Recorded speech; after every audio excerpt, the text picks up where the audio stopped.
Gentlemen, welcome to the Ango Show. We are live. It is January 29th, 2025. My name is Ango, and of course, I'm joined by Billy TKO. We're going to talk NXT. We're going to talk some wrestling stuff. A lot of things happening in the wrestling world. Obviously, the Royal Rumbles this weekend. Obviously, WWE NXT continues to really just kill it with the women's division. So, obviously, we're going to talk a lot about that. A lot of things to get started with. We have our super chat goal already put into the chat. So if you guys are watching us live on YouTube, we're live on multiple platforms. My channel, Billy's channel. We are live on Twitch and Twitter and TikTok and all that good stuff. We have a super chat goal of 5. So a little bit easier of a goal than yesterday. If you guys want to support the channel, the best way to do that is with the super chat, because that guarantees that your questions or comments will get read. Obviously, me and Billy will debate a little bit about the topic that you guys give us. Super chats go 100% back into the channel, which obviously, as you guys know, WWE 2K25 was recently announced, and this year it looks like it's a game changer. We'll see if that's actually true, but with super chats and stuff like that, that goes into, helping the channel and, paying for the software to stream and reinvested back into the show and the content. And, we'll see what happens there. If you guys don't want to drop a super chat, but you guys still want to support the channel, you could become a member. Members will always get higher priority in the chat. So shout out to guys like Laws, Justin Kennington, and Kevin Schiffman, who are in the chat right now. Just a couple of the members. We have almost 100 members on the channel. So when you become a member, you get exclusive emotes, badges. We also have a VIP server in Discord where we just shoot the shit and bullshit. So if you guys are interested, you could become a member. It starts at $1.99 a month. And then, of course, really the easiest way is to just simply like the stream. If you guys are watching on Twitch, you have the ability to do an Amazon Prime sub. If you're watching on X, you have the ability to just click the donate icon on the screen. Right here, my friends, we have a QR code. So if you guys want to support the show, maybe you don't want to drop a super chat, but you want to do it this way, definitely appreciated. YouTube always takes a cut out of the super chats.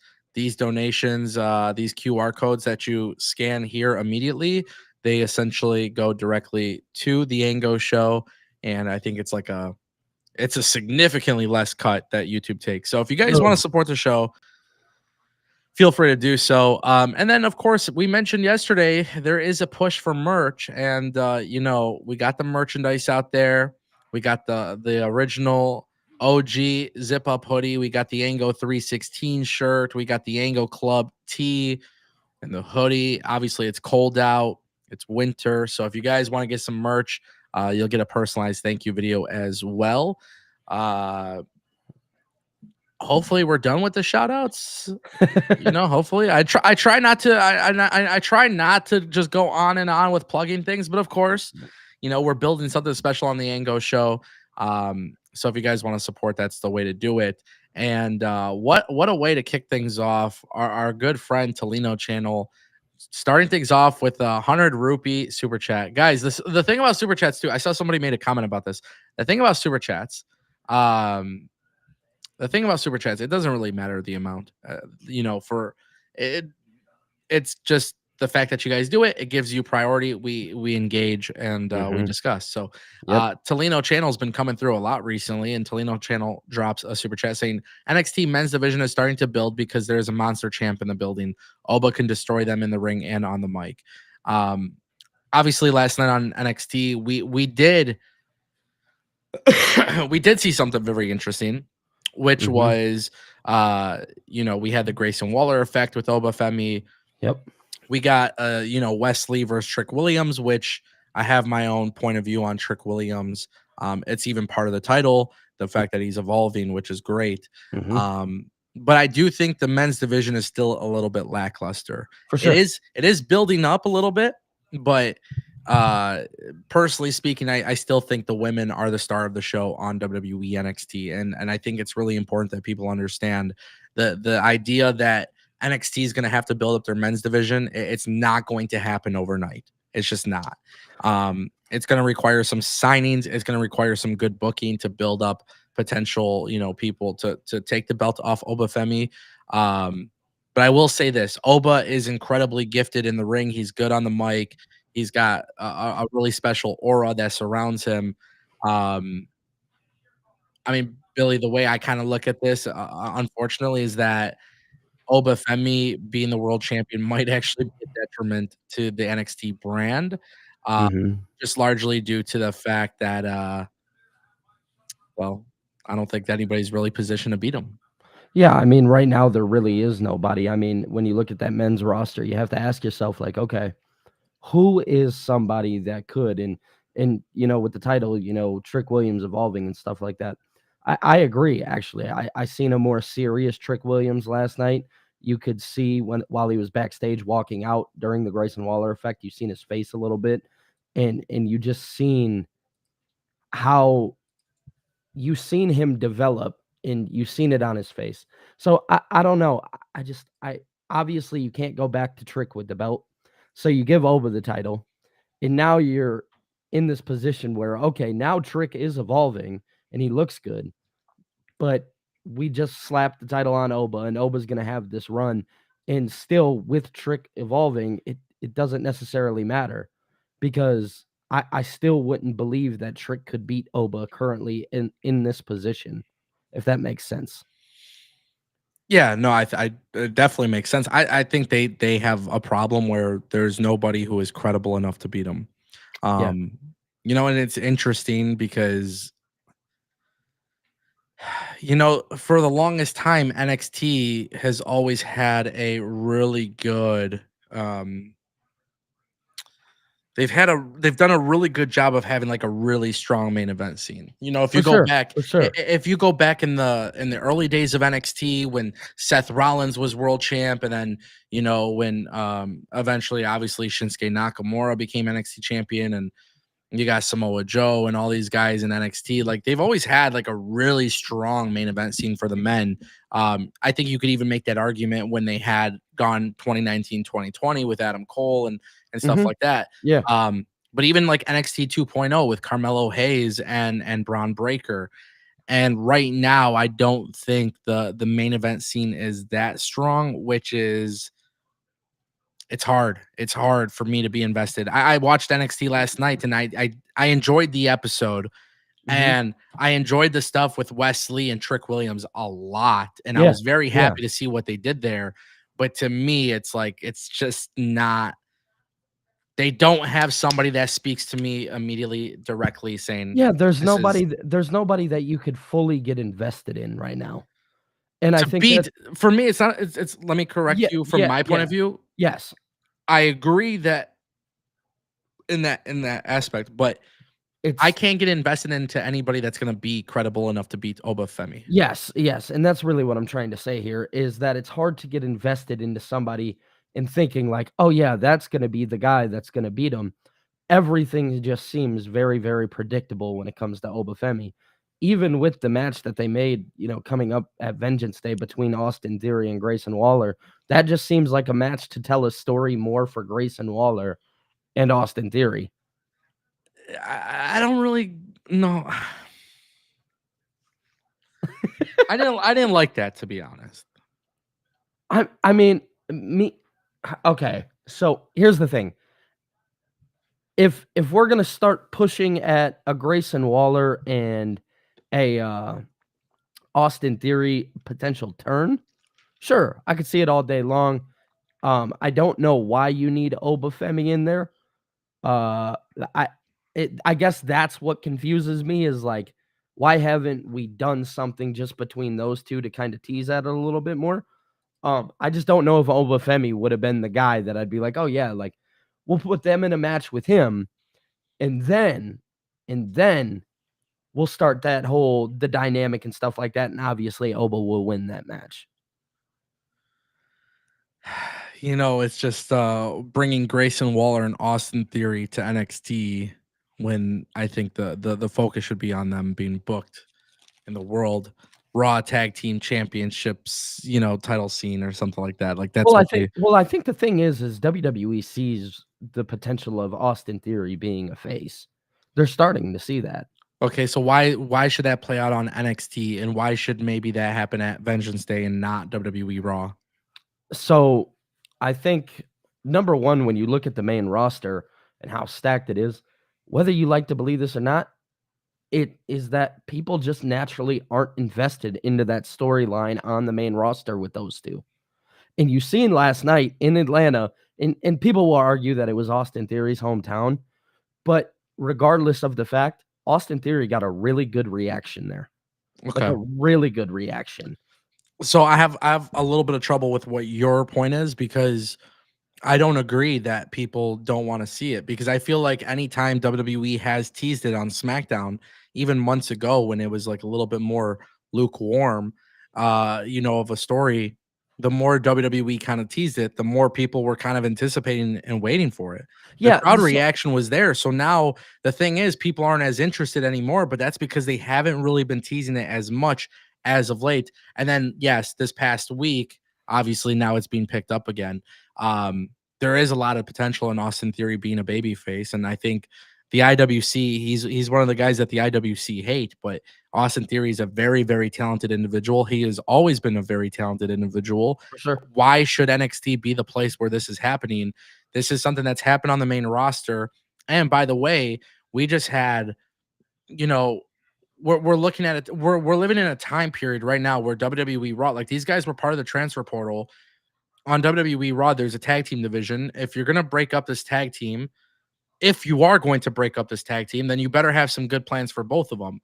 The reality is, though, I think at this point, for now, maybe for a couple more months, they kind of stay away from teasing the breakup and keep them together and let them go in the tag team division, and focus on the tag team division. I think the tag team division needs more work on the main roster than Theory and Waller need to be focused on as singles guys. Eventually it comes, but there's gotta be some sort of something, you know? Yeah, and as much as I wanna sit here and say that that could be what takes place, because I agree with you, right? I don't think it's a bad idea for them to go up and do the tag team stuff and kinda stick it out a little bit and try to help those divisions on SmackDown and Raw. The problem is we're here now, right? This is where we're at. Regardless of what we sit here and debate about, the fact of the matter is something is happening at Vengeance Day. Whether people wanna believe it or not, or they see something in Austin Theory potentially being down on NXT right now and doing and hopefully achieving something good on NXT, right? Regardless of what we sit here and debate about, a turn is coming and Austin Theory is at the forefront of it. Now, what they do with Grayson Waller going forward, I don't know. I think like you just said a moment ago about them both being needing to be book strong. I just don't see that being the case for Grayson Waller because after this, what is his direction? Where does he go? What does he do? Nobody really knows. Austin Theory just looks like the guy right now. And last night, that crowd just kind of, if hearing that crowd was insane. I don't think it's fair for WWE to listen to the NXT crowd at center stage and use that as a pivotal moment to But the say, thing "Oh, is, they're not just listening to the NXT crowd. Again, like you just said a moment ago, this is something that they were doing on the main roster, and they kind of pivoted away for a moment, tried it back out, and then are coming back to it a little bit. correct. That is correct." But at the same time, too, are you really gonna put them on NXT for this story to play out? You can't be listening to the NXT crowd. You gotta be listening to your main roster crowd. Now, I will say this, I do think it would have played better out on SmackDown because SmackDown needed a storyline like this for something to be really intriguing over there. Really, they had the fucking storyline, bro. I know that. They I know teased it that. and The then they problem kinda is they backed went off away of it, from and it. now Yeah, all of they a went away sudden, from it. yeah, so the thing is, I mean, this is where I have to say, like, WWE kinda did a poor job with their split, and the thing is, I'm not gonna lie, like, I fucking hate this thing where in professional wrestling, and honestly, this is a Triple H thing. This is definitely a Triple H thing. Triple H and NXT Black and Gold, it was always these tag teams that break up because they're not fucking friends anymore. It's always like this friend versus friend type shit. It's never it's never a tag team breaking up because they just simply want to go and be a singles guy or whatever. It's like there's always this little drama, then they turn into a fucking story of best friend versus best friend. The thing with Theory and Waller is they've planted the seed so many times, and it's been such a long, drawn, burnt out thing where both guys, like, I think it's going to hurt both guys if they don't capitalize on this. And so here's the thing: if you're gonna do that, You don't do it on NXT. You do it on WWE Raw because of the fact that they just got transferred to Raw, and you need more stories in that mid card. And here's the thing, and we got a couple super chats that we're gonna have to get to as well. Yeah, But yeah. when I look at Grayson Waller and in theory being in the ring with Obafemi, I think that's a waste of time. I think it's a waste of time. All it's going to be, I mean, Obafemi's going to win, and all it's going to do is either solidify the split between them, or it's going to be the next seed planted between Theory and Waller. And by the way, Theory is the big baby face, Waller is the big heel. Grayson Waller's long-term trajectory, in my opinion, is nothing more than what you got with the Miz the last 5 years. Like, Grayson Waller is very much another version of the Miz. Maybe not as flashy with the suits and stuff, but Grayson Waller's character and persona is kind of the same thing. That's the reason why with the Miz being Shitbag moved, heel.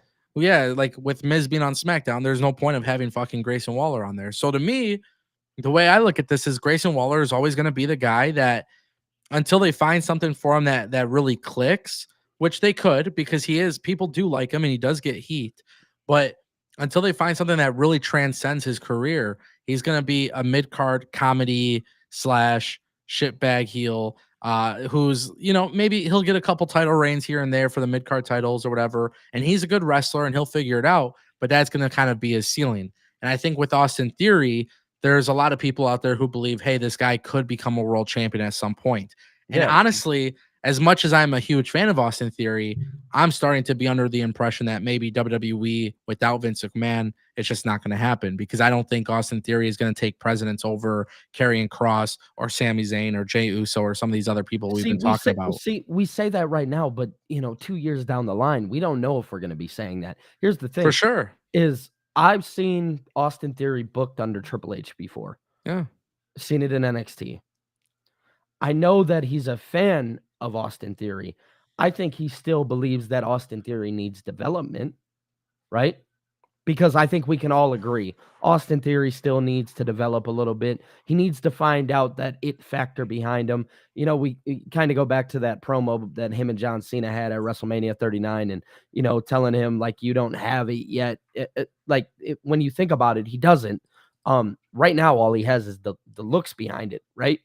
But people think that he can be this champion. And I think Triple H sees it too. I think it just needs to play out and that's why I almost agree with him going back down to NXT. Let him develop a little bit more. Let him find his stick. Let him find that rhythm that he needs to find. Because when he does come back up, it's going to be amazing. With Grayson Waller, I'm not going to sit here and say 100% I agree with you. I think that down the line, Grayson Waller, I don't know what it was about him, but something about him always kind of not to sit here and be like, oh yeah, he reminds me of this person. But he did always remind me a little bit of Randy Orton, if I'm being quite honest. And that's like a really hot take, but I think again, we're just living right now in the moment. We're so focused on like what's currently happening that we're not paying attention to the lifespan that these guys genuinely have. Well, for sure. So let's address that, right? And this is the thing about NXT that I've always loved, but this is where the reality is. When NXT 2.0 came out, and it was very clear we're watching NXT 2.0, and I could go back to my streams, I could go back to my videos, and I've said this a lot. You're looking at your future WrestleMania main eventers before your eyes. It's going to take a long time because you still got the John Cena's in the company, you still got Roman and Cody and all those guys. But there's going to come a time when those guys are no longer at the forefront of the WWE. They're going to fizzle out. Yes. So here's the thing. The Austin Theories of the world, the Grayson Wallers, Tony D'Angelo, Obafemi, Braun Breaker, Carmelo Hayes, those guys, before they truly main event WrestleManias and have the shows dedicated to them pretty much, until that happens, that generation of talent steps up, we still have a lot of years to go. And we still have a lot of people who haven't held world champions. So I'm not saying that they're going to be able to skip the line or not skip the line. But what I am saying is that it is a rather difficult task for them at this stage of the game because it might be too soon that they were on the main roster. And so therefore, that's where you're seeing Triple H have to do these long drawn out storylines, because if you do everything quickly, then you shoot all the everything in the chamber. You know what I mean? Yeah. And this is a tactic that I used to tell people in sales and just like with negotiating and stuff. if you have one in the chamber, you don't want to shoot it too soon. Right. Right. I'm afraid that WWE may have done that already with Austin Theory.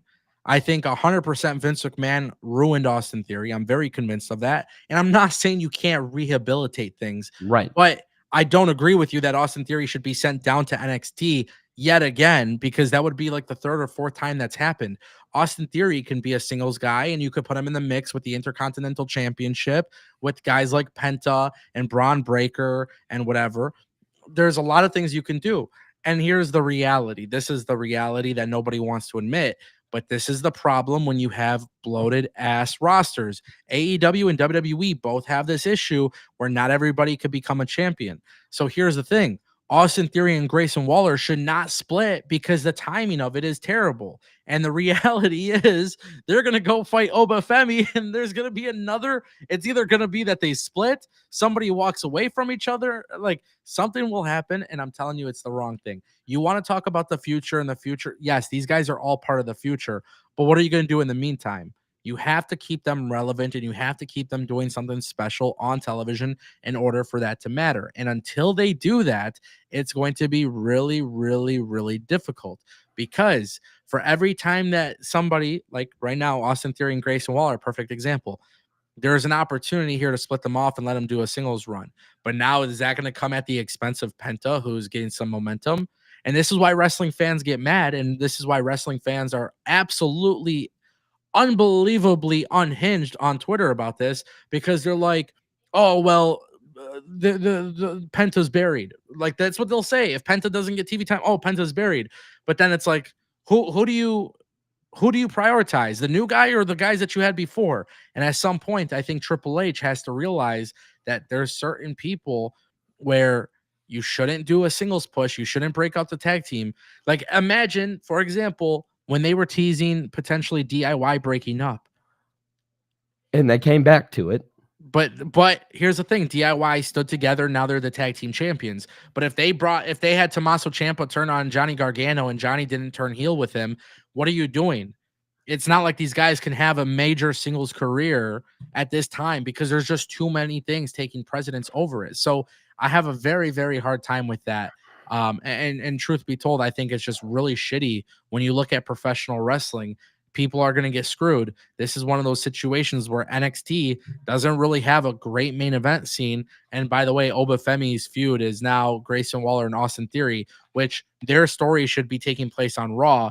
NXT doesn't need them. You know, when you take somebody from the main roster to NXT, when you have somebody not being utilized at all. So if there was a guy, for example, Shinsuke Nakamura, he's the U.S. champion right now. But if Shinsuke Nakamura wasn't the U.S. champion and he wasn't on TV, like he wasn't for a very long time, he wasn't on TV. That's when you say, you know what, Shinsuke, we'll put you in NXT. We'll put you in the main event scene because they need some help over there, and you get to be on TV. That's when you do it. Not when you have an existing story that's been happening on for months. And then, by the way, we're going to move you guys to SmackDown or to Raw. Oh, but by the way, we're going to put you on NXT for this program. I hear you. So, with that being said, we spent a lot of time on that. And trust me, we're going to be cooking all day, guys. Yeah, for sure. Joseph Peralta, member for 4 months. He says, dream match, Joe Hendry versus The Weeknd at WrestleMania in 2 years. The Weeknd? The Weeknd, I don't see... I don't see The Weeknd ever wrestling, but that's just my opinion. But Joseph Peralta did leave a $5 super chat, and he says, with Paul and Bad Bunny successful, I would love to see WWE sign The Weeknd as a part-time performer after he would have final concert and movie in 25. So here's the thing. I just don't think The Weeknd would ever be a performer. No. And I don't think he would be a good performer. And I seen his, I don't know if it was a show or a movie or whatever, but it was on the, what was it called, man? It was on Max. It got canceled after 1 season. Oh, he had a show? Yeah, it sucked. It was terrible. He's a terrible actor. Keep him away from professional wrestling, please. He can do the theme music. He makes very good music. Yeah, he can do the theme music. Joseph Peralta, I'm going to just be honest with you. Bad Bunny, I don't know. I never knew. Listen, I didn't expect Bad Bunny to be a good wrestler. He was fantastic. Yep. But he was also a very big wrestling fan. And obviously, when you're a big wrestling fan, you're committed to wrestling. You know, Logan Paul, wrestling fan, also very athletic, very talented. So I think there's just a little bit of a difference. there. I have no recollection of The Weeknd being a wrestling fan at all, other than the fact that he's done like 10 WrestleMania theme songs in a row. So, Yep. but Man, don't stop. yeah, exactly. Shout out to Joseph Peralta for the super chat. Tolino Channel dropping another one. I like Eddie Thorpe's ultimate opportunist gimmick. He can sneak into the title picture, but what he lacks is the authority power, like Edge Vicky combo. I like Eddie Thorpe. I like Eddie Thorpe a lot. Eddie Thorpe to me is one of those guys where I could see him as a world champion in NXT. I could see him as a champion on the main roster, whether it's the Intercontinental Championship or US Championship, because Eddie Thorpe is just a very talented, like, in-ring performer. Yeah. People, I think, forget that Carl Frederick used to be a stud in New Japan. So now that he's Eddie Thorpe and he has like a different gimmick and stuff, he's very talented. And I think there's a lot of opportunity for him to have bangers on the main roster and NXT and SmackDown. But I'm going to say this, though. I don't think Eddie Thorpe or anybody in NXT has been built up as a credible threat to Obafemi. No matter how much I love the angle or the gimmick, I don't think there has been anything there at all. Whew.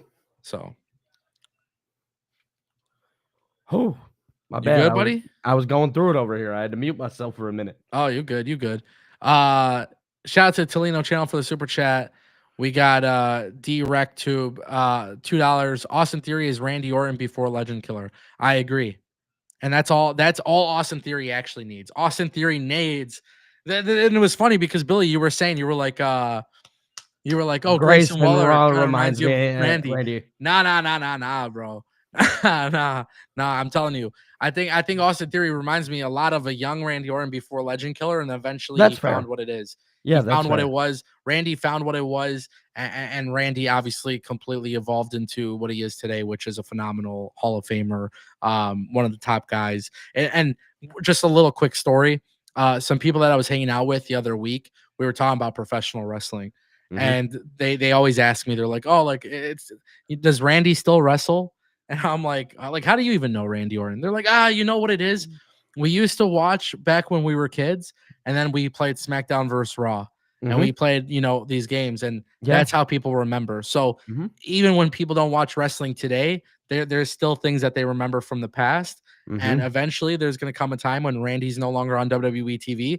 WWE has to create that next Randy Orton. Austin Theory could be your next Randy Orton if they so choose, but it's a collective effort for sure. Yeah, not mad at it. Couple more shout outs. Where we at? Phil, what up, Phil? Member for 7 months, Job Squad. He says, excited for the Rumble. I got Punk and Charlotte. I can't give you guys not Charlotte.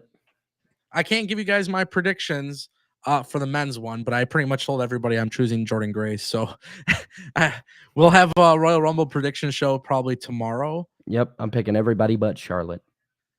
I think Charlotte's gonna win. I think they want Charlotte versus Tiffany. All right. I heard you. I think it could be a good feud, though. Good feud or not, I don't want to see it. Not right now. Let her come back. Let her get back infused with things. She doesn't have to be a part of that big match at WrestleMania. It's Charlotte Flair, bro. Of course she does. Bro, oh my God. Why? Bro, I've seen it so many times. Yeah, but your idea is to send experienced people back to NXT and... Hold on. Yeah. No. That's what you're saying. I said that about one person. Yeah, that's your ideology. Oh my, you're gaslighting me now. I'm being gaslit. I'm just saying. No, bro. It's that I've seen Charlotte Flair in this position. Let her be in the mid card. They got a new title there. She's got to win that eventually, don't she? Listen, buddy, let me explain something to you. You want Charlotte in the mid card. Charlotte, listen, the number one thing the women don't have is the final boss, bro. Right? Am I right or wrong? Do they have a final boss on the main roster? What defines the final boss? I mean, look at The Rock, bro.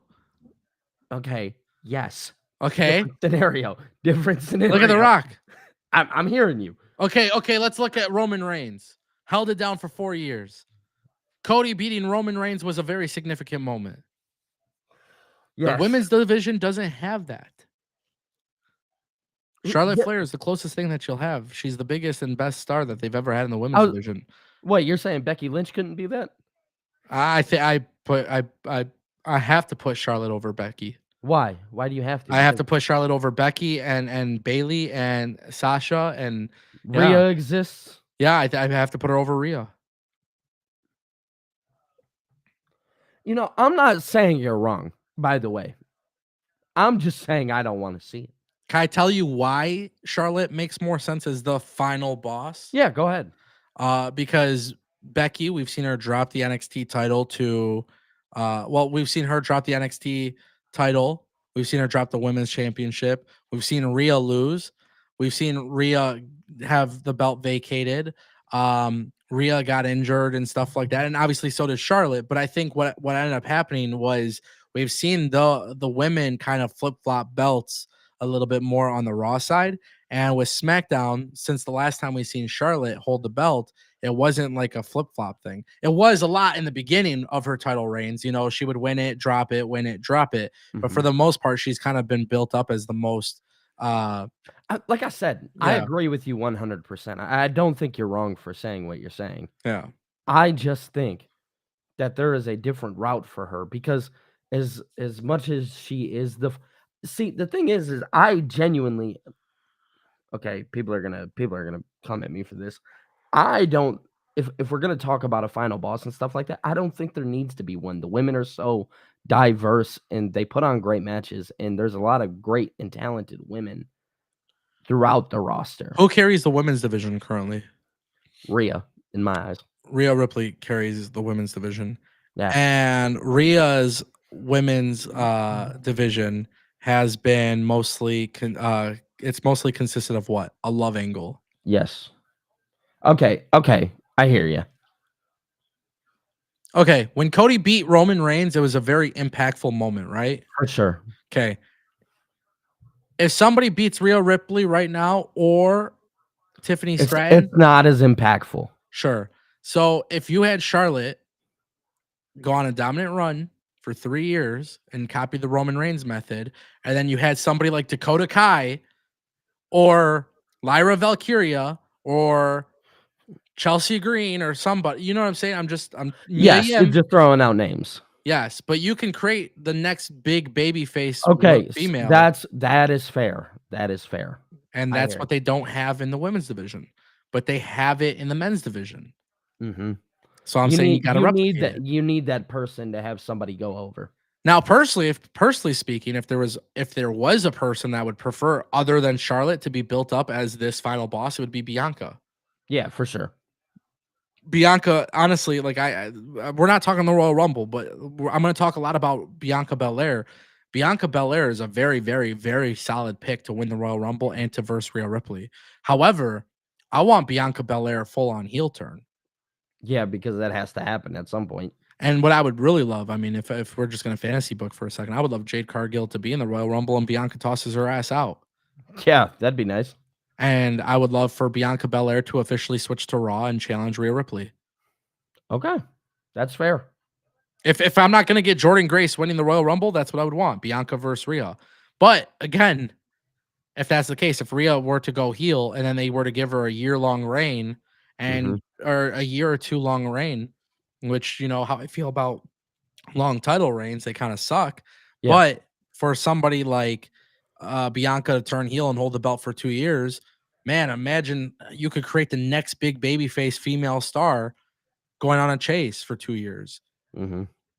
Literally the same thing as Cody, and people will be like, "Oh, it's the same thing as Cody." Well, yeah, that's what You can wrestling's tell built upon. That's you what can tell wrestling's that built same upon. story.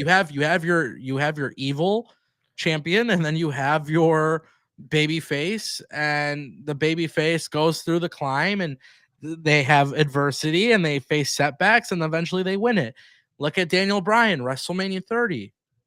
Mhm. You know, We could talk about these moments in the men's division for years and years and years, but for some reason we never talk about it with the women. So maybe it's Naomi who becomes that next big breakout babyface. I don't know. I'm just saying they need to do something with the women's division. Charlotte, in my opinion, I mean, it kind of makes sense. I just the title is on Tiffany Stratton right now. Charlotte going after Tiffany. There's a lot of intrigue there, but do you stunt the growth of Tiffany, who's kind of been hot shotted to the That's what I'm top? saying. Yeah. So it's a tricky situation, but that's where you could tell the women don't get as much focus as the men for sure. Yeah. Shout out to Phil, by the way, for the membership. Um, there's a couple more super chats that I have to get to. Tolino Channel dropping 200 rupees. If WWE wants Theory as a main eventer, it should start when his music hits, glass shatters, gong hits. I hear voices, people start to invest. People need a reason to cheer you. I think this is a great time to talk about music and professional wrestling because WWE and AEW and all these companies, they kind of fucking suck at it. We can have this conversation. We definitely can. Me and you can. For sure. When it comes to music, Ango and I can have this discussion. So let's talk about it. What's your thoughts? I think the music is horrible. It's not what it used to be when we were younger. It's not as exciting as it once was. I think back to a time of like Dave Bautista. I think back to a time of like John Cena, even the Dr. Thugonomics thing. Like the music defined who a person was. It spoke to who that person was. Even this is going to be a shitty reference, but I even think back to like King Booker and that music and how it just defined. It wasn't Booker T, it was King Booker. There was a difference. So I 100% agree. I actually seen something not too long ago about Austin Theory actually, and like him having like a more defined song, something that really describes him. And it's something that just with music in general in WWE, I've been dying for this music to change. You're starting to see it a little bit. Jacob Vatu has a really good theme song. I know a lot of people, some hated it, some didn't, but I was a big fan of the Braun Breaker thing. Yeah. You know, when you look at somebody like Solo Sikoa's, like it doesn't, it's not like the end all be all. You know, it's Solo Sikoa though. Like there are certain things. The problem with somebody like Austin Theory right now is they play a song, I don't know who it is. The only reason I know is because it's if it says "A Town Down." Yeah, that's it.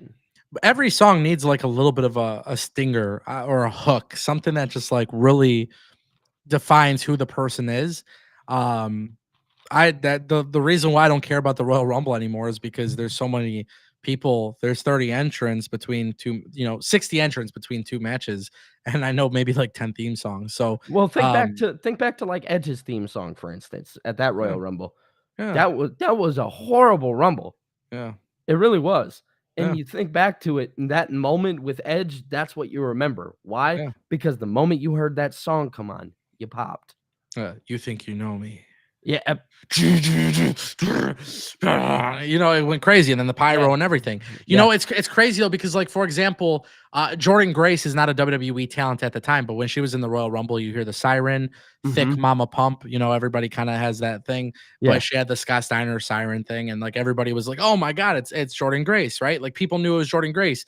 But like, damn well if Piper Niven walks out at the Royal Rumble, I have no idea. Idea. So the thing is, in professional wrestling, this is something that has to get better.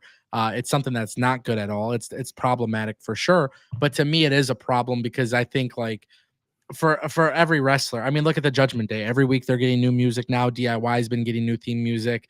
WWE really has to figure that out because dude, the production sucks. I don't know if they're still doing Def Rebel. I don't know what the case is. Well, again, you're starting to see a change, but if they are doing Def Rebel, then it's inconsistent. Yeah, and that's a problem. Yeah, it's just weird. Like Roman Reigns' music hits, it's Roman. You hear Cody's music hits, it's Cody. Seth Rollins, Burn It Down. Like everybody knows it's him. Jey Uso, everybody knows it's him. Like there's certain wrestlers who have that, and then there's a lot of people in the mid card and the lower card who don't have that, and that's a very big flaw. Because here's the thing. If you go back and watch the Royal Rumble back in the day, or if you go watch old WWE pay-per-views and you don't know what card you're looking at and you hear some theme music, you can already tell who it is. For example, Tajiri. Oh, yeah. Like, Yep. perfect example. Like, you just knew it was him, Mhm. you Yep. know? So there's a lot of and there's a lot of instances in WWE and in today's day and age where a theme song hits and you don't know who it is. I think if you want any talent to really be a big deal, you gotta have you gotta have something, right? Can I Like, be honest? Can I be honest? This might turn into a little bit of a debate because I'm not sure how you're gonna feel about this. yeah, The one thing that is missing in WWE that I see NXT trying to bring back a little bit is that pop punk style. yeah, Because no matter what people say, WWE was built around the punk, grungy, gritty style of music. And they kinda lost touch with that. We talked about The Weeknd a little bit ago. As much as I think The Weeknd is a great artist, he's not a WWE great artist. He's not what I envision as a WWE great artist. Now, the difference in what people will argue is like, "Oh, well, you grew up with that. Kids are gonna feel a little bit different." I mean, the kids can feel however they want. This is a hill I'm ready to die on. Because pop punk and just punk in general, rock music was built for WWE, and they just lost touch with that. yeah, I disagree entirely. Cool, go ahead. Yeah, I think I think you are a little too young to be acting like an old head right now. Uh, Hold the on, hold Yeah, on, yeah, yeah, yeah, hold yeah. on. Listen, listen, listen. Just listen. WWE was built upon it, right? For sure. Okay. When back at that time, would it be fair to say that punk music, rock music, stuff like that was far more Was popular? trendy. It was trendy. Gotcha. Okay. In Gotcha, okay. 2025, it is not Uh, trendy. It is not trendy. Hold on, beg It's to not. differ. It I is. could I could tell you it's not because if you listen to even most rock songs or most rock artists, they are starting to dive in, taking elements of hip hop. Same thing with country music. Same Or thing is with electronic music. Everything, bro. I hear rock songs and it's got fucking 808s on it. What are you talking about, bro, don't you think that's hip hop taking from rock? brother? Everything is leading to hip hop being the evolution of music. The sound, the song structure, the 4x4 time signatures, like everything, the elements of music is starting to take from hip hop. Yes, hip hop has done there's hip hop artists who do that too, but I'm saying there's a lot of rock bands or a lot of EDM producers who are taking elements of hip hop. So the reason why I say that is because it is far more trendy that hip hop is the thing now. That's fair. That's fair. Honestly, I hate it. Mhm. I hate this new wave of rap music. I think it's shit. Yeah. There's a reason why I've said this countless times. I listen to Albanian music. If I'm driving in the car, I'm listening to either like literally Albanian dance music, like wedding music, or I'm listening to Albanian like rappers doing drill and like Albanian rappers and singers doing like reggaeton slash like dance hall shit. And the only reason why is because I feel like all these other artists that are out there, I don't think they're talented. I don't think they're good. I don't and to me, I don't think they're a good vibe. So at least for me, I listen to, Albanian music. But For me, I've always I mean, I was hip hop, you know what I yeah, mean? I Uh, know that. yeah, yeah. I know Uh, exactly how you and that's what I'm telling you. When you look at music, I mean, look at country music, bro. yeah, yeah, it's evolving. Country music is literally taking It's shit from hip hip hop hop. Yeah, it's hip hop. because that's the thing. Everybody's trying to figure out how to do it. So, the reality is this, bro. It's fucking sad, but like we are living in a time where music is first of all, it's the least creative space. Mhm. Lyrics don't matter anymore. Songs could be about the worst subject matters and it's all fucking cool. And at the end of the day, WWE, like, it's a different company, man. I can agree with that. You know And what it's that means? weird because Triple H was never that kind of guy. Of course, he was fucking He was look the at metal. NXT. Black and Gold was fucking built upon just heavy metal type shit. Yeah.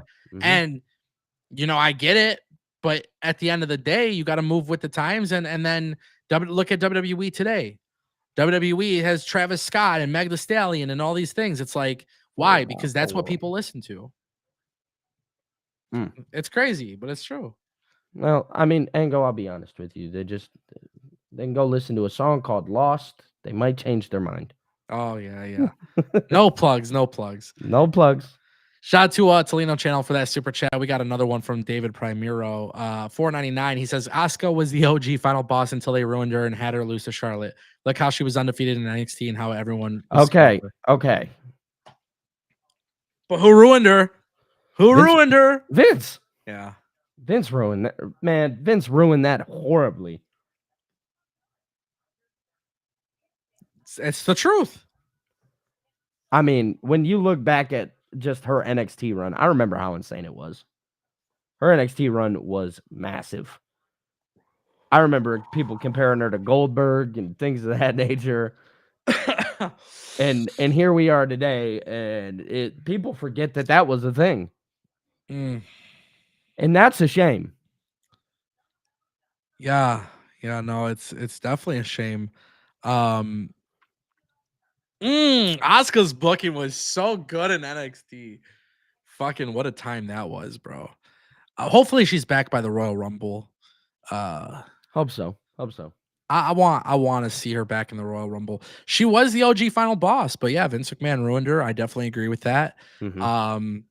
It was a big deal. She came to the main roster, and yeah, I think I don't want to say ruined like she was buried or something, but No, my because God. she still ended up having a good run. Yeah, you know. But she was not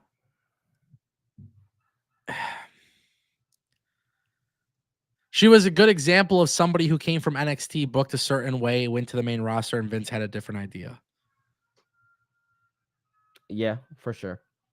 You know, Mm-hmm. and that's unfortunate. For sure, it is.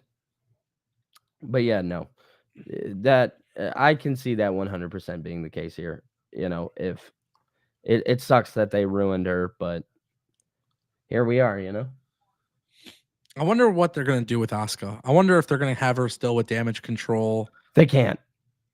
You don't think so? No. You got to go let her out on her own. You kind of can almost. You just got to repackage her a little bit. You know what I mean? She needs a repackage.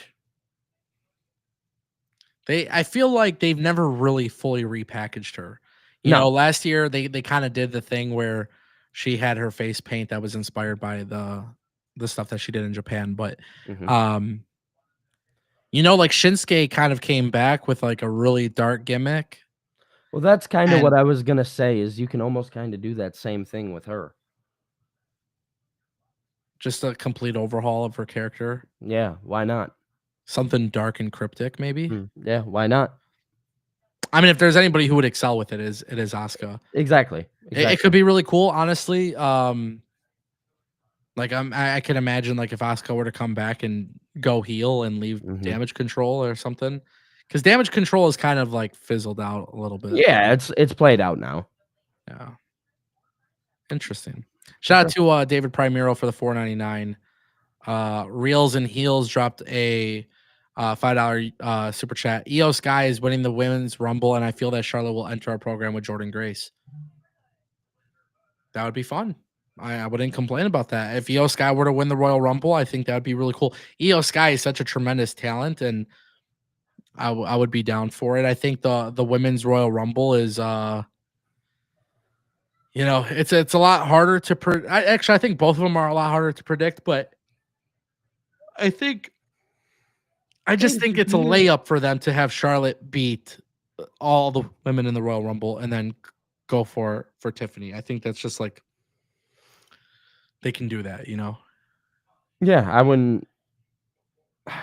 I'm not opposed to Io Sky winning. We'll talk about it tomorrow. That's not who I have winning, but I wouldn't mind that. Is there somebody that you have right now that like if they won the Royal Rumble, you would be pissed? Right now? Yeah. See, I think that's the kind of weird thing with the women's division is like when I think about it, no, I don't think there is somebody that would genuinely like make me mad. You know what I mean? I think going back to my argument a little bit though earlier is I rather not see Charlotte win it. Yeah. Yeah, but that's just me speaking. It's interesting. Shout out to Reels and Heels for the super chat. Tolino Channel dropping another one, 200 Indian rupees. Women's tag division is failing because these are short-lived teams. What we want are teams that are proud of being a tag team and fight to become the greats, like the Dudleys, Hardys, and Road Warriors. Yeah, I mean, look at NXT last night with the women's tag team championship match. It's not natively, there's not real tag teams in the women's division. That's the truth. Yeah. Unfortunately, that's the truth. There's not Yeah. a lot of tag teams natively. Nope.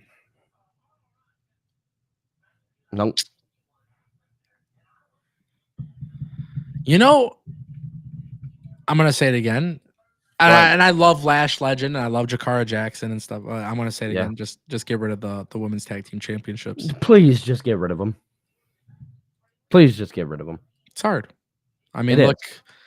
if they brought in the Tonga twins from I was women's just wrestling, that's so funny. I was just watching a video on them a couple yeah, minutes ago. yeah, like if they brought them in, okay, that's a native tag team because they're Yeah. twins, you know. But Mhm. Still, it does not even matter at this point. It just feels like WWE cannot book the women's tag division.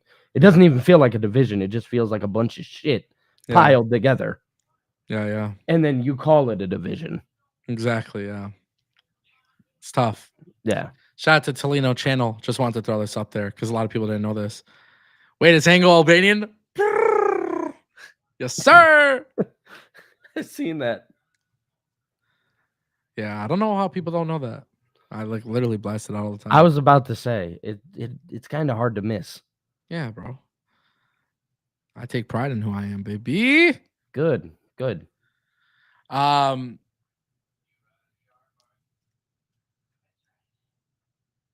was just looking at something in the channel, the chat from Twitch. Shout out to Bill Ace Spades. Women's tag team is a Jinx title. I see the spelling error. That's okay. But yes, it is. I mean, it is. There have been plenty of people who have won the belts, and then there's injuries or there's something, and then Yes. it's been that way since literally day one. It always jinxes somebody. Yeah, it's there's always something with it. They try to do something with them and then nothing happens. I will because of say injury or something. I will say, Triple H has done a way better job with those women's tag titles than Vince ever could have. for sure. Yeah. Hey, shout out to the people watching on Twitch, man.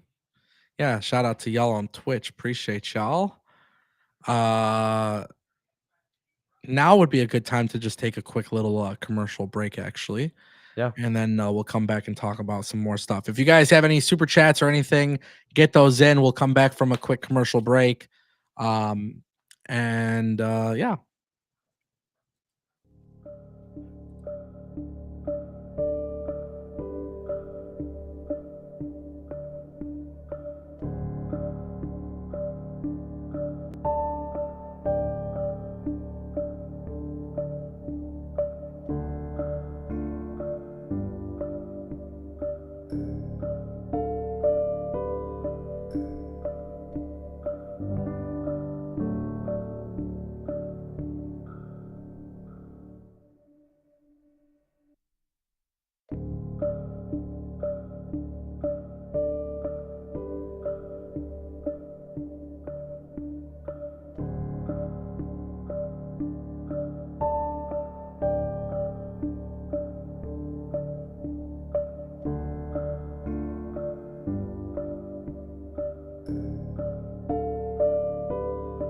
And we are back. Boom. Boom, boom, boom, boom, boom. We're back and we're ready to roll. Yes, we are. So, Billy, Ango, what's up, buddy? how you doing? I'm good. How are you? I'm good, pal. Oh, man. Justin Kennington dropped a super chat, so let's kick things off. kick things off with that super chat. Let's see. Are we cooking today, chat? I feel like we're cooking. Yeah, we cooking. We always cooking. Come on. Justin Kennington dropped a $1.99 super chat. Let's give a round of applause to Justin Kennington pulling through. He says, Final Four Men's Royal Rumble, Seth, Drew, Roman, and Punk. Ooh, that would be good. But I can't tell you what I think. Because I'm going to tell you tomorrow. Yeah, for sure. Justin, tune in tomorrow, man. We're going to be here. We're going to talk Royal Rumble predictions. I like your Final Four. I'm not mad at that. I don't either. Really, yeah. I have a very interesting. So do I. I have a delicate take. Yeah, I do too. So I'm excited about that though, because I think with the Final Four, it's going to be very telling. Yep. But I do think they have a significant plan. They have a drawn out map. And I like this idea. I don't hate that idea. Yeah. I just don't think that's it. Yeah, I don't think so either. But I like it. I like it. I think it would be really good. Yeah, bro, it's fire. It's on the surface. That's a fire take. Well, when everybody hears my predictions tomorrow, or maybe we'll do the predictions Friday. We'll see. It's either going to be tomorrow or Friday. But I will say this. I will say that between Drew, Roman, and Punk and Seth, that would be a very fun Final Four. But I think I have an idea of what it's actually going to be, and it's just like my own personal take. Yeah. So I look forward to talking about that. But shout out to Justin Kennington for the super chat. Definitely nothing wrong with that, buddy. Nothing wrong with that. I think that's a very exciting one. I think people might like my idea though, my prediction. So I'm not gonna like it. It's okay. We'll debate. Yeah, we will. Shout out to Justin Kennington for the super chat. Kevin Schiffman dropping a $5 super chat. The theme song makes the wrestler, and the wrestler doesn't make the theme song. Exactly. Boom. Yep. I think that is perfectly well said, and I think people often forget that. And I think one thing too about the theme music that really has become such a big deal. Look at all the iconic theme songs. I don't like Hulk Hogan, but his theme song was always iconic. The Rock, CM Punk, right? Like John Cena, like you just knew. Bro, it's so funny because even people who don't watch wrestling know John Cena's theme song. So there's just certain theme songs out there that like they just resonate with people. They've heard it before. Sure. It's catchy. Randy Orton's was always one. Both of his. Mark Henry. Yep. There were numerous wrestlers that you can think of. Undertaker, that were just significant with the person. Yeah. It's and one thing too is wrestling has gone far away from that. It's not just a WWE issue, it's an AEW issue. And the thing is, like, I've said this so many times, like Mikey Ruckus does the music for AEW and he's fantastic. Mikey Ruckus is great. He's awesome, but there's just like certain theme songs, I don't know what it is. It's just like certain wrestlers have it and just certain wrestlers don't, and it just needs to be applied to everybody. That's right. That's right. That's really what it comes down to. Shout out to Kevin Schiffman for the $5 super chat. Appreciate you. Tolino Channel coming through again with another super chat. Imagine Sammy tries to clothesline Drew out of the ring, but Drew moves and hits Seth and gets eliminated, and Drew needs a Maven shock treatment and look.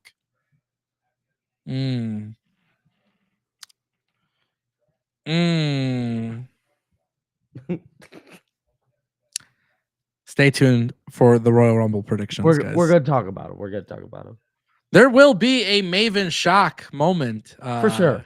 They want to recreate that. But it's not going to be Sammy. Nope. It's not going to be Jay. It's not going to be any of the people you think. Nope. I know who it's going to be. I think I know who it's going to be. Oh, who do you think it's going to be? I can't talk. Talk about it. Let's go. Let's talk about it. Carmelo Hayes, man. Oh, hell yeah. Yeah. It's going to be Carmelo Hayes. Yeah, I think Carmelo's going to set up his next big program at the Royal Rumble. Yep, I agree. I agree, and But especially with somebody moving over to, SmackDown. yeah, I'm not gonna say who I think he eliminates, but I do. Yeah, I actually think if it's not Carmelo, it should be Apollo Crews, but yeah, uh-huh, I could see that all day. very fun. I can't wait for the Royal Rumble. Royal Rumble is gonna be fun to predict, and Mhm. do our predictions a little bit differently, guys, because I have something set up for it, so you guys will be able to. We're gonna predict who comes in where and who gets eliminated and everything. It's gonna be pretty in depth, so it's gonna be a very fun Royal Rumble prediction show. Um, I'm definitely. pumped. Definitely stay tuned for that. Shout out to Tolino channel for the super chat. Just a quick comment. Um, we got to show some love on Twitch. So, Bill Ace of Spades comes in. He says men's final four: Cena, Jay, and Jimmy, and CM Punk. Not my final four, Not mine either. but I do like the idea of Jay and Jimmy kind of being in the final four, just Yeah, for because sure. obviously they're brothers. You have to see where they stand. That could be Mhm. kind of fun. I don't think that'll be the case though, but I don't, but I think it would be fun because they've kind of aligned with each other being baby faces again and yeah, stuff. But uh-huh, and then making them kinda go back at it a little bit, I could see it. yeah, and then also Floyd just showing some love. He says you got to do an AEW review. It'll be the grits on the butter. Listen, I'll be honest with you. I don't know. The AEW card tonight looks like shit, and I think AEW is shit. And I don't know if I really have interest in reviewing it. So um, we'll see. We'll find out. Yeah, we'll find out for sure. Phil says Rumble is my favorite, besides Mania, of course. Yeah, I think Royal Yeah. Rumble. You know, and that's the thing, like with NXT, they don't have a Royal Rumble, so obviously there's an opportunity for a couple NXT people to show up in the Royal Rumble, which makes it kind of fun. Um, we'll see what happens. We'll see what happens for sure. Absolutely. A couple Absolutely. things. Last night on NXT, the show ends. Yep.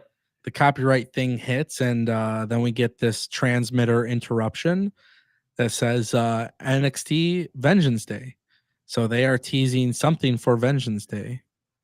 It looks Yeah. like they're teasing a debut or a return. Maybe it's a main roster star who comes. Maybe Maybe it's it's a new a signing. TNA star. Maybe it's a TNA star. Maybe it's Sammy Callahan because Sammy Callahan back in the NXT days was a hacker. Um, Obviously something is happening, but NXT ended the show in such a hot way to get people talking. So shout out to NXT for figuring that out. Yep. With this TNA partnership, you never know who it's going to be. I You have my never own know. thoughts. What are you thinking? Matt Hardy and Jeff. Really? Yeah. Mhm. When you listen to that typing, Yeah. when you listen to that, really play back to a certain person who was Matt Hardy, and you go back to version 1 Matt Hardy and just listen to the way that typing was. Oh. I definitely think it's gonna be Jeff and Matt. Okay, so let's talk about it. Yeah, Hold come on. on. Let's talk about it. So obviously, give me a second. There we go. So obviously we get the transmission at the end of NXT. Mhm. Your response to that is you think it's Matt Hardy. Mhm. You think it's Jeff Hardy. Yep. Obviously, the typing kind of Mhm. brings you to version 1 Matt Hardy. Mhm. NXT Vengeance Day takes place on February 15th. Mhm. That That's a is right. Saturday. Mhm. You really think the Hardys are going to cross over? For sure. For sure. They've already been teasing it. Yeah, I mean they've talked about it in interviews and stuff, but Yeah. I think you're gonna see them in Fraxium. have the Hardys ever been on NXT? I don't think No. so. No, and they never won those titles. Huh. Yeah, initially when I saw it, I was thinking, okay, maybe it's Sammy Callahan. Mhm. Uh, Just go back and listen to that typing. I know, but then part of me was also thinking because I'm thinking of a hacker gimmick or somebody Yeah, I who's don't had an established hacker gimmick. So the Mhm. two people that came to my mind was Sammy Callahan because that was his thing when he was in NXT back in the day, and then of course Mustafa Ali because of Retribution. So low key, I'm not gonna lie though, I wouldn't mind watching both of those guys cross over into NXT. But now you're saying Matt Hardy version 1. kind of gave you that little tease, that little thought, and Hmm. to be honest, I kind of like that idea. I don't know. Yes, you could do the Hardys and Fraxium for Yeah. sure. Hmm. I mean, Fraxium's been holding it down as the tag team. They have, and we've I already seen them cross over to TNA. We have. I think arguably Fraxium was tag team of the year, and they were the ones who were consistently booked in a story, consistently having great tag team matches more than any other tag team in professional wrestling across WWE, all of WWE programming and AEW. Um, which is interesting because the origin story of Fraxium is so unique. And they've done that whole thing of where like they tease that they have some problems, but then they figure it out and I don't know. I swear I'm not gonna lie. I want to see Fraxium stay together and move to the main roster. Of course, If the and I think Hardys they come will. in, but here's what would be pretty cool if the Hardys cross the line and they go to NXT Vengeance Day and they build a program with Fraxium. Hmm. Well, I mean that's February 15th, so I think we technically have 2 more episodes of NXT, right? We Yep. have Yep. Before then. no, yeah, the 4th and the 11th. Hmm. So what that tells me do you think they're teasing the debut for Vengeance Day, or do you think they would do it maybe next week and then they challenge for Vengeance Day, tag champions versus champions, winner takes all? No, I think they do it at Vengeance Day, and then they do it at Stand and Deliver. Oh, so the Hardys working WrestleMania Mania weekend weekend. representing TNA. Listen, let's talk about this for a second. If that's the case, and I think I want to be very very clear here. I want Fraxium versus the Hardys in a freaking ladder match. Yep, Stand that's and what it has. deliver. That's what it has to be. Them working Mania weekend. They announced this partnership. How do you get familiar your NXT crowd? How do you get them familiar with Fraxium? You put them with the Hardys. You put on that match. It's a banger. It's WrestleMania weekend. You know people are going to be there.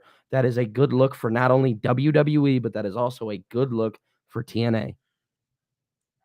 You would have the Hardys beat Fraxium? I don't know if I'd go that far. See, I'm not gonna lie. That's why I asked you earlier. I was like, "Hey, have the Hardys been on NXT?" Because I can't remember a time where they were, and even when they were in WWE, I don't remember them making a stop in NXT. For Mhm. some reason, I thought Matt Hardy did, but maybe he didn't. Maybe I'm tripping. No, no.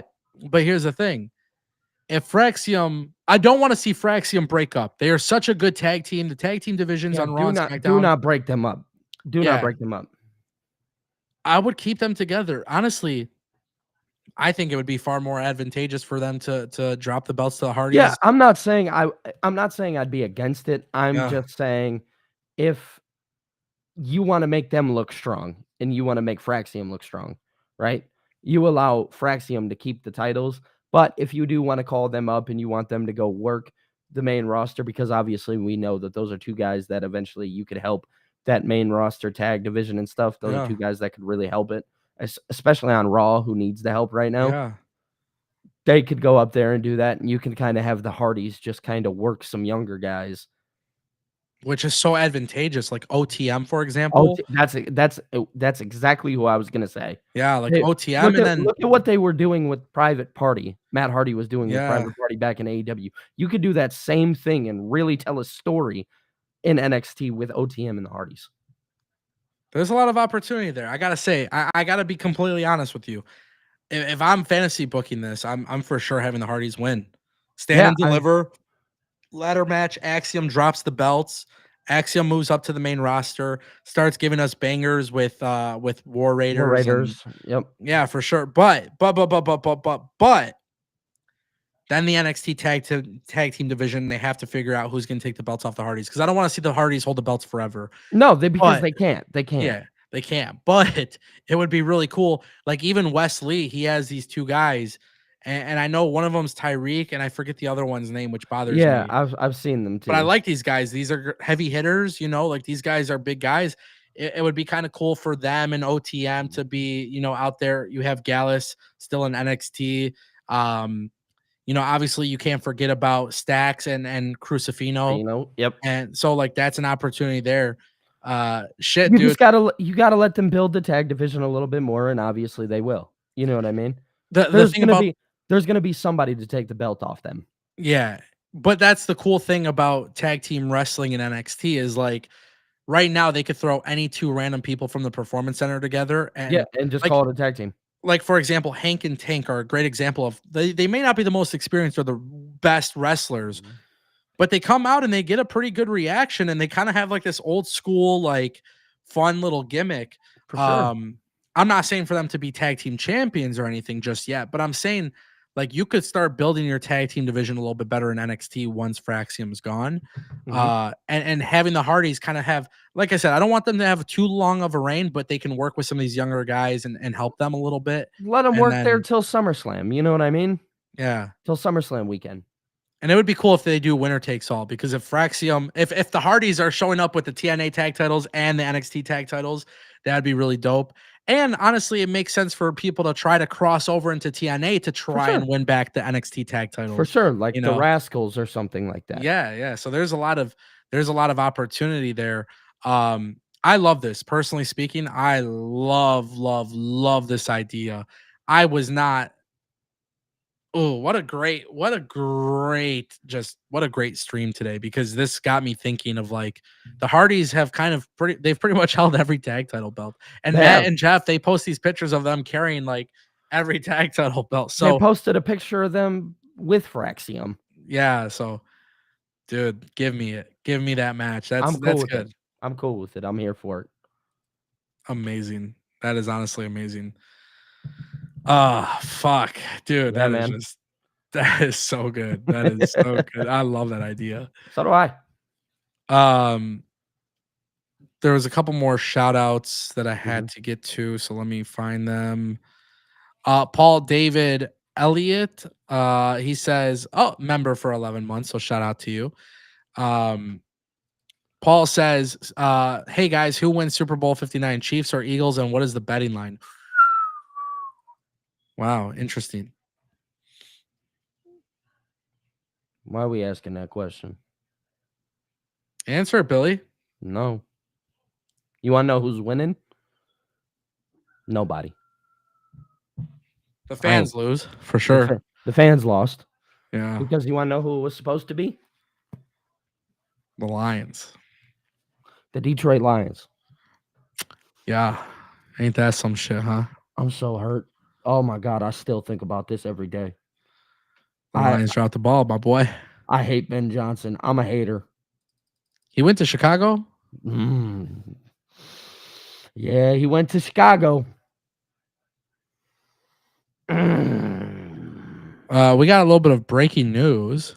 Oh, okay, bring it on. So let's talk about this. Guys, we're almost we got to talk about this. This is a big one. So give me a second. Um Just to while you're doing that, Phil, I wanted the Lions and the Bills too. That I would have advocated for that. And Paul, to answer your question, anybody but the Chiefs. So let Saquon get one. nah, I don't like both teams.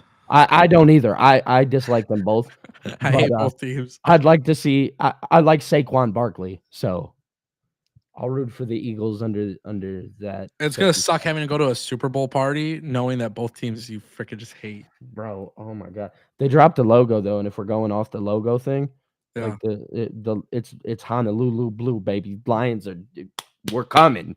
We want it. No, no, no. Stop. No. It's Yes. over for us, buddy. Bro, no, it's not. I'm gonna post this stream one day and I'm gonna clip this when they're in the Super Bowl. The fact that you just said that is crazy. It is not over for us. It's over for us. Okay. I hear you, but I don't at the same time. Yeah. Listening to white noise. Yeah, it's over for us. The Lions are gone. It's donezo. God bless. Good luck. You're such a hater, bro. I'm 30 years old. I've lived long enough to see the Lions just always Bro, drop the me ball. too. Sucks. Oh my god. I watched Sad the day. 0-16 season. Isn't it sad? Ben Worst team in the Johnson world. threw that game. Shout out to the Pistons though, because the Pistons are going to make Hey, the playoffs. Cade Cunningham is balling, looking like an all-star. Yeah, you know who else is balling? Who? Tessa Blanchard. We got some breaking news. Bring it on. Ladies and gentlemen, Chris Prolific, aka Dr. Chris Featherstone from Sports Kita, he's been killing it with reports lately. He just dropped some news, and this is really, really interesting because Tessa Blanchard has obviously been somebody who has been controversial Yeah. in the IWC, in the world of professional wrestling.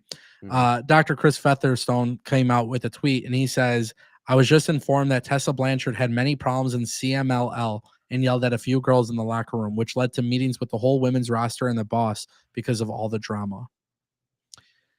Now, this is pretty interesting breaking news, and it's at a very pivotal time because a lot of the reception towards Tessa Blanchard coming, um, obviously coming to TNA, and obviously there's a lot of people in TNA who have not really been happy with her joining TNA. Then she's coming out talking about how you never know, it's a possibility that she could be on Raw and Netflix because of the partnership and maybe having a match with Rhea Ripley and stuff. And a lot of people have kind of been offended by those comments because they're like, hey, listen, like WWE didn't bring you in. They're not going to bring you in. There's a lot of drama associated with you. Also, the partnership is between NXT and WWE. The likelihood of using Tessa Blanchard as that, I don't know. Listen, obviously this is gossip. This is wrestling gossip. Wrestling gossip isn't good. But in situations like this, you have to wonder a couple things. One, will this deter WWE from bringing in Tessa Blanchard into NXT at some point? And two, you have to wonder what TNA is going to do with Tessa Blanchard because she's coming to TNA. The video leaks of Jordan Grace, her last day at Genesis. And Mhm. in that video, you see Jordan Grace being met with a lot of love and support from everybody. And she's giving people hugs, and she didn't give one to Tessa Blanchard.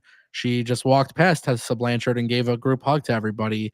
Um, so obviously, the Tessa Blanchard situation, it continues to be something that's unfolding, but now there's news of her being problematic in CMLL. That wasn't something that was reported before. So you just kind of have to wonder what this means. Billy, what's your reaction to Tessa Blanchard? Where do you kind of stand with this whole situation? What do you think TNA should do? Do you think WWE will use her? What are you thinking? So we talked about this kind of after the match that she had recently. Um, Tessa Blanchard could do anything under the sun. And you had said like, "Oh, she should have she should have talked and apologized and things like that." That was never going to save her. And this just proves that my point stands. Nothing currently can save her. She's just involved in way too much drama. Too many bad things surround her name. And when too many bad things surround your name, it's never a good look for you as an individual. It will forever haunt you too. No matter what you do, unless you fully rehabilitate yourself, right? And that's what Tessa Blanchard needed to do. She needed to come in, wipe the slate clean. Yes, people were going to have problems with her. Yes, people were going to feel some type of way, but you have to maneuver in a business mindset and you have to maneuver like a brand new person. That's obviously why TNA brought her back in, hopefully, potentially thinking that that's maybe what she was going to be. Sadly, that's not the case here. We hear about things in CMLL of all places, right? What are you doing in CMLL? What problems do you possibly have there? Why do you have problems there? Grow up, get it together, be better, right? These are things that you have to do as a number one. A pro wrestler is a business, right? They're an individual business. Each individual person is a business, and you need to run it just like that. She's not. Not only that, just be a good human. What's hard about being a good human? Is Oh, that difficult anymore? Apparently, that's like a lost art to some people. But to answer your question about her coming in and making her way into NXT, no, I do not believe. I actually talked about it over on my TikTok. Again, guys, follow me, Billy TKO. Uh, Regardless of the fact, I do not believe WWE is going to even want to place her or even have her associated with any of her product, let alone a product that is currently being built in a really good light like NXT. and I'll be damned if she thinks they're going to use them on Monday Night Raw. It's not going to happen. There's not a shot. Yeah. TNA, I hate to break it to you, Alberto Del Rio is a beautiful example. I even hate to use his name. You get rid of him, toss him, get him out. You got to. Somebody can be great. You can be amazing on a microphone. You could be amazing in ring. You could be amazing backstage. If you are a shit person, none of that matters. Just be a good human. That's all I got. Let me just get some clarification from you, because you just brought up Alberto Del Rio. Yeah. You are aware that he hasn't been in TNA in like forever, right? I'm just talking about in general and just wiping that clean. Got you. Okay. Yeah. I'm not Right. saying like, oh, yeah, I do know that. Yeah. Okay. No, I was just making sure. Like you. Okay. Because that was confusing for me for a second. No, But, I'm just talking about like how yeah. WWE dropped them, got rid of them. Yeah. In that light. Yeah. You know, the thing is, Tessa is so talented, man. And I just feel like the drama follows her. So it's like, fuck, dude. Like at some point, like you gotta, I mean, you're right. It's like an individual business and your reputation and everything matters. And you're kind of in a situation where people aren't necessarily happy, you know, and yeah. I think too, the big thing about her situation was that a lot of people were hoping that she would just apologize and like, yeah, because it could have just been that simple. Yeah. It really could have. But here we are, and here I am yelling at a camera. Yeah. Interesting stuff there, man. We'll see how TNA responds. I for one don't think WWE will use her. I don't think WWE touches her. I don't think so. I think if they do, then the I don't know. Personally speaking, I don't think they will though. No, I don't either. We did get a super chat from Justin Kennington again, $1.99. He says the North versus Hardys versus Fraxium ladder match at Stand and Deliver. The North, you know, we'll see what happens. Josh Alexander coming to NXT and being a tag team with Ethan Page again would be a phenomenal reunion. For sure.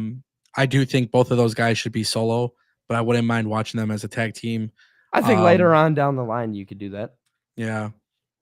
So we'll see that. I'm okay with just Fraxium versus the Hardys. The Hardys, yeah. I don't think we need to see a multi tag team match, but maybe they will because it alleviates some of the bumps and stuff, you know. Yep. Excuse me. Shout out to Justin Kennington for the $1.99. Tolino channel dropping 100 rupees. WWE buying TNA news stemmed from the fact that WWE international TV deals are vacant. India has a huge wrestling fan base, and TNA can benefit from these. Yeah, from my understanding, TNA already has a deal there, which is it may be locked in, which is why they won't be able to change it just yet. But obviously for WWE, you know, it makes sense. You help build TNA up, and then from there, you hurt AEW's chances from getting better TV deals internationally. I mean, we'll see. As far as TNA buying WWE buying TNA, they can't even do that. There's stuff in the contract with Endeavor, TKO. It's just not going to be possible just yet. But I think for WWE and their partnership with TNA, just keep giving us the good stuff and everything will be fine. I don't think TNA is going to try to sell. I don't think Anthem is going to try to sell TNA. Nope, I don't either. And I think for WWE, it's actually just really difficult to do so. You know, you got to remember the lawsuit with MLW, and there was a settlement there. And WWE, you know, the big thing is being a monopoly can be really hurtful to them. So obviously for WWE, the way you go about it is, hey, we're going to partner with companies, and then we're going to stunt the growth of the second largest company, which makes a lot of sense. And there's a lot of people who are pissed off about that, and a lot of wrestling fans are angry about that, and a lot of wrestling fans hate that. WWE is a competitive conglomerate, but guess what? At the end of the day, that's what it is. Business is business, and business is always about crushing your competition, no matter what anybody else says. When you have money in a business that you are investing in, you don't want anybody to stunt your growth or to hurt your growth. So for WWE, you're at the top. You've got a lot of people at the bottom trying to get up there, and the best thing you could do is try to limit their growth. We can talk, you know, for me as a fan, I care about the health of the wrestling industry. For WWE, they care more about their business. Yep. So to WWE, they are the wrestling industry, and that's why WWE partners with TNA. And I think, obviously, if they can put a ceiling on AEW's potential, they will. Yeah. Shout out to Tolino channel for the super chat. Guys, we hit our super chat goal a long time ago. So shout out to everybody. Kevin Schiffman, Tolino channel, There's been so many. So shout out to everybody who's come through today. Last night's NXT was solid. Couple things that need to be worked on. Matches were good. Mhm. You know, obviously, we'll see what happens. You know, going into Vengeance Day, obviously they have that tease, and you know, things that I've been complaining about with NXT every single week, it still hasn't changed, and I think I made that pretty clear today. The Yep. women continue to rule.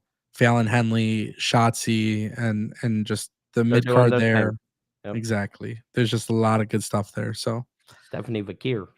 oh man, she's amazing. She is. Amazing. With that being said, guys, we're at an hour and a half. Appreciate you all stopping by.